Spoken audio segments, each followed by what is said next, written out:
ವಿಕಾಸ ಶಕ್ತಿದು ನಮ್ಮ ನಿಮ್ಮನ್ನ ಕಸ್ಟಡಿಗೆ ತಗೊಂಡು ಎಷ್ಟು ಕಿಲೋಮೀಟರ್ ಇರ್ಬೋದು? ಇಲ್ಲ, ಪೊಲೀಸ್ ನಾವು ಪೋರ್ಟಿಕೋದ ಕೆಳಗಡೆ ಅಂದ್ರೆ ಸುವರ್ಣಸೌಧದ ವೆಸ್ಟರ್ನ್ ಗೇಟ್ ಪಶ್ಚಿಮ ದ್ವಾರದ ಸ್ಟೆಪ್ ಮೇಲೆ ವಿರೋಧ ಪಕ್ಷದ ನಾಯಕರುಗಳ ಜೊತೆಗೆ ಶಾಸಕರುಗಳು ಧರಣಿ ಕೂತಿದ್ವಿ. ಯಾಕೆ ಧರಣಿ ಕೂತಿದ್ವಿ ಅಂದ್ರೆ ವಿಧಾನ ಪರಿಷತ್ತಿನ ಒಳಗೆ ಉಪಮುಖ್ಯಮಂತ್ರಿ ಡಿ.ಕೆ. ಶಿವಕುಮಾರ್ ಅವರು ಮತ್ತು ಮಂತ್ರಿ ಸಚಿವೆ ಲಕ್ಷ್ಮೀ ಹೆಬ್ಬಾಳ್ಕರ್ ಅವರು ಬೆದರಿಕೆ ಹಾಕಿದರು. ಅವರು ಚಂದ್ರರಾಜ್ ಹಟ್ಟಿಹೊಳಿ ಬೆದರಿಕೆ ಹಾಕಿದ್ರು. ಆ ಬೆದರಿಕೆಗೆ ಸಂಬಂಧಪಟ್ಟಂತೆ ನೀವು ಪ್ರಜಾಪ್ರಭುತ್ವ ವಿರೋಧಿಯಾಗಿ ವರ್ತನೆ ಮಾಡ್ತಾ ಇದ್ದೀರಿ ಅಂತ ಹೇಳಿ ನಾವು ಧರಣಿ ಕೂತಿದ್ವಿ.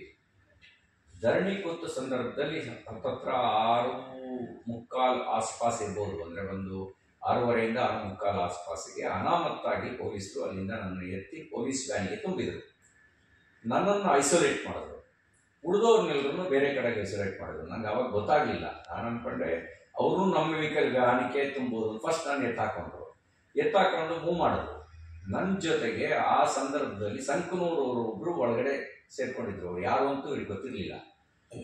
MLC ಸೀದಾ ಅಲ್ಲಿಂದ ನಮ್ಮನ್ನ ಹಿರೇಬಾಗೇವಾಡಿ ಹತ್ರಕ್ಕೆ ಹೋದ್ರು. ಅಲ್ಲಿ ನಿಲ್ಲಿಸ್ಲಿಲ್ಲ. ಮತ್ತೆ ಸೀದಾ ಖಾನಾಪುರ ಪೊಲೀಸ್ ಸ್ಟೇಷನ್ಗೆ ಕರ್ಕೊಂಡು ಬಂದರು. ಖಾನಾಪುರ ಪೊಲೀಸ್ ಸ್ಟೇಷನ್ಗೆ ಕರ್ಕೊಂಡು ಬಂದಾಗ ನಾನು ಖಾನಾಪುರ ಪೊಲೀಸ್ ಸ್ಟೇಷನಲ್ಲಿ ಕೇಳಿದೆ, ನೀವು ನಮ್ಮನ್ನು ಅರೆಸ್ಟ್ ಮಾಡಿದ್ದೀರಾ? ಏನು ಮಾತಾಡಲಿಲ್ಲ. ಅರೆಸ್ಟ್ ಮಾಡಿದ್ದೀವಿ ಅಂತ ಹೇಳಿ ಏನೋ ಅವರಿಂದ ಪ್ರತಿಕ್ರಿಯೆನೇ ಬರಲಿಲ್ಲ. ಅಷ್ಟೊತ್ತಿಗೆ ನನಗೆ ಇನ್ಫಾರ್ಮೇಷನ್ ಬಂತು, ಉಳಿದವ್ರನ್ನೆಲ್ಲರನ್ನು ಬಿಟ್ಬಿಟ್ಟಿದ್ದಾರೆ ಅಂತ. ನನ್ನನ್ನು ಮಾತ್ರ ಐಸೋಲೇಟ್ ಮಾಡಿ ಇಲ್ಲಿ ಕರ್ಕೊಂಡು ಬಂದಿದ್ದಾರೆ. ಅಷ್ಟೊತ್ತಿಗೆ ನಮ್ಮ ಲೋಕಲ್ ಲೀಡರ್ಸಿಗೆ ಇನ್ಫಾರ್ಮ್ ಮಾಡಿದ್ವಿ. ಅವ್ರು ಲಾಯರ್ ಕಳಿಸಿದ್ರು. 3 ಜನ ಲಾಯರ್ ಬಂದರು. ಆ 3 ಜನ ಲಾಯರು ಗೇಟಿಂದ ಒಳಗಡೆ ಬಿಡಲೇ ಇಲ್ಲ. ನಾನು ಹೇಳಿದೆ, ನನ್ನನ್ನು ಭೇಟಿ ಮಾಡ್ಲಿಕ್ಕೆ ಬಂದಿದ್ದಾರೆ, ನೀವು ಅವ್ರನ್ನ ಬಿಡಿ ಅಂತ ಹೇಳಿದ್ರು ಸ್ಟೇಷನ್ನಲ್ಲಿ.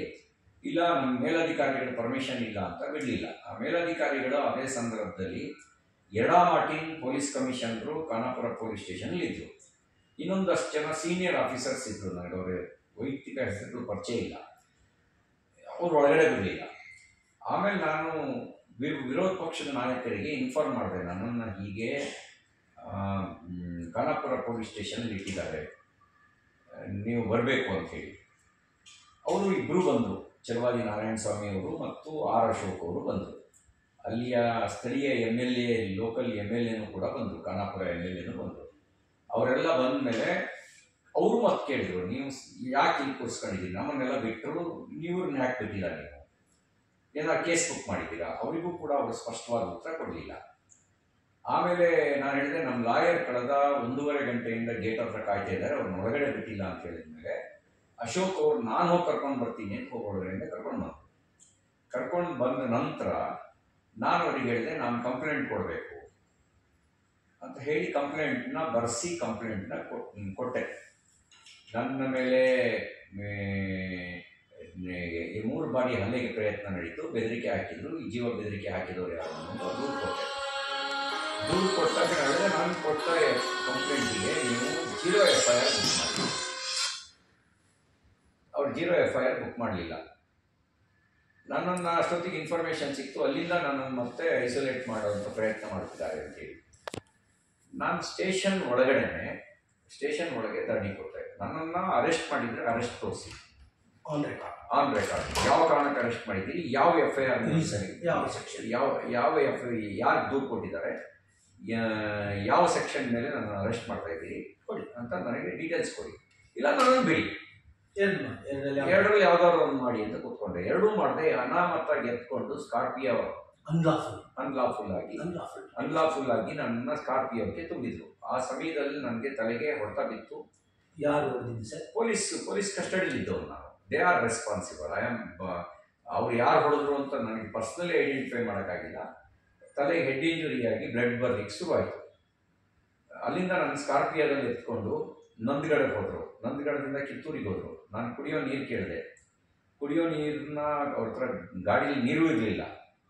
ಅವರು ಡೈವರ್ಟ್ ಮಾಡೋದ್ರೊಳಗೆ ಬ್ಯಾರಿಕೇಡಿಂಗ್ ಹಾಕಿ ಮೀಡಿಯಾ ವೆಹಿಕಲ್ಗಳು ಹಿಂದ್ಗಡೆ ಫಾಲೋ ಮಾಡ್ದಂಗೆ ತಡಿಲಿಕ್ಕೆ ಪ್ರಯತ್ನ ಮಾಡ್ತಾಯಿದ್ರು. ಪೊಲೀಸ್ ಅವರಿಗೆ ನನ್ನ ಜೊತೆ ಇದ್ದವರಿಗೆ ಡೈರೆಕ್ಷನ್ ಬರ್ತಾಯಿತ್ತು. ನನ್ನ ಜೊತೆ ಅವತ್ತು ವಾಹನದಲ್ಲಿ ಮಾರ್ಕೆಟ್ ACP ಗಂಗಾಧರ್ ಇದ್ದರು. ಆಮೇಲೆ ಪ್ರವೀಣ್ ಅಂತ ಕಿತ್ತೂರಿನ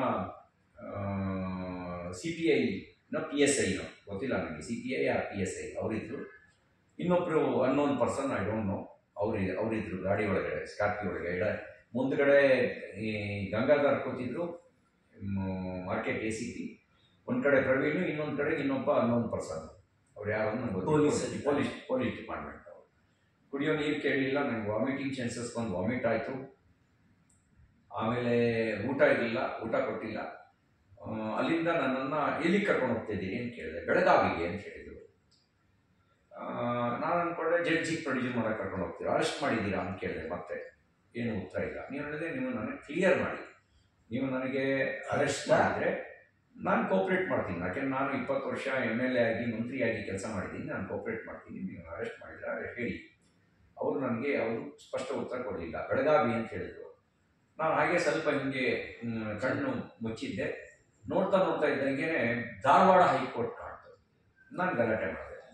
ನೀವು ನನ್ನನ್ನು ಬೆಳಗಾವಿ ಅಂತೇಳಿ ಈ ಕಡೆಯಲ್ಲಿ ಕರ್ಕೊಂಡು ಹೋಗ್ತಾ ಇದ್ದೀರಿ, ಧಾರವಾಡದ ಕಡೆ ಕರ್ಕೊಂಡು ಹೋಗ್ತಿದ್ದೀರಿ, ಹೈಕೋರ್ಟು ಬಂತಲ್ಲ, ಧಾರವಾಡಕ್ಕೆ ಹಿಂಗೆ ಕರ್ಕೊಂಡು ಬಂದ್ರಿ. ಅಲ್ಲಿಂದ ಮತ್ತೆ ನಾನು ಗಲಾಟೆ ಮಾಡ್ತಿದ್ದಂಗೆ ಮತ್ತೆ ಸರ್ವಿಸ್ ರೋಡಲ್ಲಿ ಟರ್ನ್ ಮಾಡಿಕೊಂಡು ಗರಗ ಅಂತ ಒಂದು ವಿಲೇಜು ರೋಡು, ನಾನು ಇದನ್ನು ಮೈಲ್ ಸ್ಟೋನ್ ನೋಡಿದ್ದು, ಗರಗ ಅಂತ ಇತ್ತು.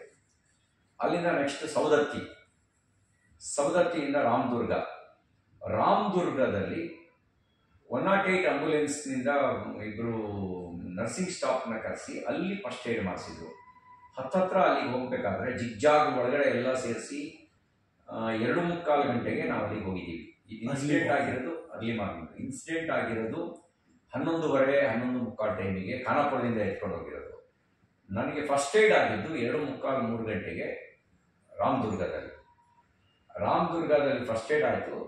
ತಲೆಗೆ ಬ್ಯಾಂಡೇಜ್ ಹಾಕಿದ್ರು ಅವರು ಬಂದು, ಮೆಡಿಸಿನ್ ಹಾಕಿ ಬ್ಯಾಂಡೇಜ್ ಹಾಕಿ ಆಮೇಲೆ ನಾನು ಅಲ್ಲಿ ವಾಶ್ರೂಮಿಗೆ ಹೋಗಬೇಕು ಅಂತ ಹೇಳಿದಾಗ ರಾಮದುರ್ಗ DYSP ಕಚೇರಿ ಕರ್ಕೊಂಡೋದ್ರು. ಅಲ್ಲಿಂದ DYSP ರಾಮದುರ್ಗನೂ ಹತ್ಕೊಂಡ್ರು. ನನ್ನ ಹತ್ರ ಫೋರ್ಸಿಬಲಿ ಫೋನ್ ಕಿತ್ಕೊಳ್ಳೋ ಪ್ರಯತ್ನ ಮಾಡಿದ್ರು. ನಾನು ಕೊಡಲಿಲ್ಲ ಫೋನ್ ಕೊಡಲಿಲ್ಲ. ಅಲ್ಲಿಂದ ಈ ಆದವಾಡ ಕರ್ಕೊಂಡೋದ್ರು, ಕಬ್ಬಿನ ಗದ್ದೆ ಕರ್ಕೊಂಡೋದ್ರು. ಕಬ್ಬಿನ ಗದ್ದೆಯಲ್ಲಿ ನಿಲ್ಲಿಸಿದ್ರು. ಕಬ್ಬಿನ ಗದ್ದೆನಲ್ಲಿ ನನಗೆ ನಿರ್ಜನ ಪ್ರದೇಶ. ನನಗೆ ಉದ್ದೇಶ ಅಲ್ಲೇನೋ ಮಾಡುವಂಥ ಸಂಚಿತ್ತು, ಎನ್ಕೌಂಟ್ರ್ ಮಾಡೋದಕ್ಕೆ, ಫೇಕ್ ಎನ್ಕೌಂಟ್ರ್ ಮಾಡೋಕ್ಕೆ ಇರ್ಬೋದು ಅನ್ನೋದು ನನ್ನ ಆರೋಪ. ಅಲ್ಲಿಗೂ ಮೀಡಿಯಾ ಬಂದರು. ಅಲ್ಲಿಂದ ಮೂವ್ ಆದರು. ಜಲ್ಲಿ ಕ್ರಷರ್ ಇಟ್ಕೊಂಡೋದ್ರು. ಜಲ್ಲಿ ಕ್ರಷರ್ನಲ್ಲಿ ಅಲ್ಲೂ ಕೂಡ ನಿರ್ಜನ ಪ್ರದೇಶ, ಜಲ್ಲಿ ಕ್ರಷರ್ ಬಿಟ್ಟರೆ ಇನ್ಯಾವುದು ಯಾರೂ ಇರಲಿಲ್ಲ. ಆಮೇಲೆ ಅಲ್ಲಿಗೂ ಮೀಡಿಯಾ ಬೆನ್ನತ್ತಿ ಬಂದರು. ಆಮೇಲೆ ಅಲ್ಲಿಂದ ಮತ್ತೆ ವಾಪಸ್ ರಿಟರ್ನ್ ತಗೊಂಡೋದ್ರು. ಲೋಕಾಪುರದ ಕಡೆ ಕರ್ಕೊಂಡೋದ್ರು. ಅಲ್ಲಿ ಲೋಕಾಪುರ ಮುಂದಕ್ಕೆ ಮುದೋಳು 8 ಕಿಲೋಮೀಟರ್ ಅನ್ನೋ ಬೋರ್ಡ್ ನಾನು ನೋಡಿದೆ. ಶುಗರ್ ಫ್ಯಾಕ್ಟ್ರಿ ಕಣ್ಣಿಗೆ ಕಾಣ್ತಾ ಇತ್ತು ಅಲ್ಲಿ, ಮುದೋಳು ಶುಗರ್ ಫ್ಯಾಕ್ಟ್ರಿಗಳೆಲ್ಲ. ಮತ್ತೆ ವಾಪಸ್ ತಿರ್ಸ್ಕೊಂಡು ಬಂದು ಹೀಗೆ ಜಿಗ್ಜಾಗು, ನಿರ್ಜನ ಪ್ರದೇಶ, ಕಾಡಿನ ರಸ್ತೆ, ಅಲ್ಲಲ್ಲಿ ನಿಲ್ಲಿಸೋದು, ಡೈರೆಕ್ಷನ್ ತಗೊಳ್ಳೋರು, ಫೋನಲ್ಲಿ ಮಾತಾಡೋರು. ಯರಗಟ್ಟಿ ಕಡೆಗೆ ಬಂದರು. ಯರಗಟ್ಟಿ ಹೀಗೆ ಆಗ್ತಾ ಆಮೇಲೆ SP ಭೀಮಾಶಂಕರ್ ಗುಳೆದು ಗಾಡಿಗೆ ಹತ್ಕೊಂಡ್ರು. ನನ್ನ ಜೊತೆನಲ್ಲಿ ರಾಮದುರ್ಗದಲ್ಲಿ ಕೇಶವ ಪ್ರಸಾದ್ MLC ಅವರು ರಾಮದುರ್ಗದಲ್ಲಿ ಬಂದವರೊಬ್ಬರನ್ನೇ ಯಾಕ್ರಿ ನಾವು ಬಿಡ್ಬೇಕು, ನಾನು ಬಂದು ಕೂತ್ಕೋತೀನಿ ಅಂತ ಫೋರ್ಸಿಬಲಿ ಬಂದು ಕೂತ್ಕೊಂಡ್ರು ಗಾಡಿಗೆ.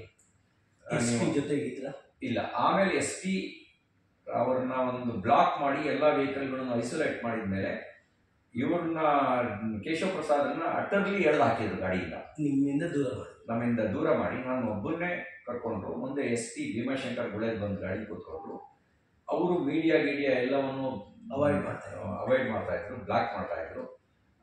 ಬ್ಲಾಕ್ ಮಾಡಿ ನನ್ನ ಹಿಂದ್ಗಡೆ ಫಾಲೋ ಮಾಡ್ಕೊಂಡು ಬರ್ತಿದ್ದ ನನ್ನ ಸ್ವಂತ ವೆಹಿಕಲ್ ಅದನ್ನು ಕೂಡ ಬ್ಲಾಕ್ ಮಾಡಿದ್ರು. ಹಾಗೇ ಎಲ್ಲ ಸುತ್ತಾಡಿಸಿ ಆಮೇಲೆ ನನಗೆ ಭೀಮಾಶಂಕರ್ ಗುಳೆದ್ ಮಧ್ಯದಲ್ಲಿ ಇಳಿದು ಹೋದ್ರು. ಅಷ್ಟೊತ್ತಿಗೆ ಬೆಳಕಾಯಿತು. ಅಂಕಲಿಗಿ ಪೊಲೀಸ್ ಠಾಣೆ ಕರ್ಕೊಂಡೋದ್ರು. ಅಂಕಲಿಗಿ ಪೊಲೀಸ್ ಠಾಣೆ, ನಾನು ವಾಶ್ರೂಮಿಗೆ ಹೋಗಬೇಕು ಅನ್ನೋ ಅಂಕಲಿಗಿ ಪೊಲೀಸ್ ಠಾಣೆಯಲ್ಲಿ ಕರ್ಕೊಂಡೋಗಿ ಬೆಳಕಾಯಿತು. ಅದಾದಮೇಲೆ ಒಂದು 10 ಗಂಟೆ ಸುಮಾರಿಗೆ, 20ನೇ ತಾರೀಕು ಬೆಳಿಗ್ಗೆ 10 ಗಂಟೆ ಸುಮಾರಿಗೆ ಒಂದು PSC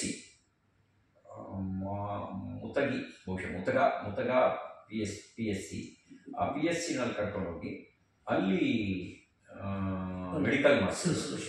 ಮೆಡಿಕಲ್ ಮಾಡಿಸಿ ಅಲ್ಲಿಂದ ನಾನು ಕೋರ್ಟಿಗೆ ತಗೊಂಡು ಬಂದು ಪ್ರೊಡ್ಯೂಸ್ ಮಾಡಿದ್ರು 11 ಗಂಟೆ ಸುಮಾರಿಗೆ. ಯಾವ ಕೋರ್ಟ್ ಅದು? JMFC details Belagavi.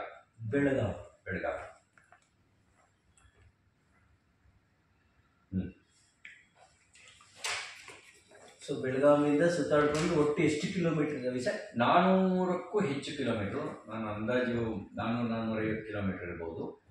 ಸಂಜೆ 6:30-6:45 ನಿರಂತರವಾಗಿ ಬೆಳಗಿನ ಜಾವ 11 ಗಂಟೆವರೆಗೂ ಒಂದಲ್ಲ ಒಂದು ಕಡೆಗೆ ಸುತ್ತಾಡಿಸುವಂಥ ಕೆಲಸ ಮಾಡಿದ್ದಾರೆ. ಇನ್ಹ್ಯೂಮನ್ ಆಗಿ ವರ್ತನೆ ಮಾಡಿದ್ದಾರೆ. ನನ್ನ ಫಂಡಮೆಂಟಲ್ ರೈಟ್ಸ್ನ ಕಟೈಲ್ ಮಾಡಿದ್ದಾರೆ. ನನಗೆ ಅಡ್ವೊಕೇಟ್ನ ಸಂಪರ್ಕ ಮಾಡಲಿಕ್ಕೂ ಕೂಡ ಸತಾಯಿಸಿದ್ದಾರೆ.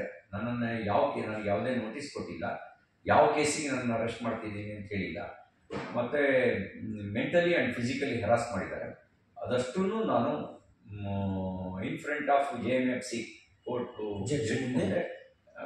ರೆಕಾರ್ಡ್ ಮಾಡಿಸ್ತೀನಿ. ಜಡ್ಜ್ ಏನು ಆದೇಶ ಮಾಡಿದ್ರು? ಅವರು ನನ್ನ ಜುಡಿಶಿಕ್ಷನಿಗೆ ಬರಲ್ಲ ಇದು ಅಂತ ಹೇಳಿ ಬೆಂಗಳೂರಿಗೆ ಇಮಿಡಿಯೇಟು ಸ್ಪೆಷಲ್ ಕೋರ್ಟಿಗೆ ಪ್ರೊಡ್ಯೂಸ್ ಮಾಡಿ ಅಂತ ಕಳಿಸಿದ್ರು.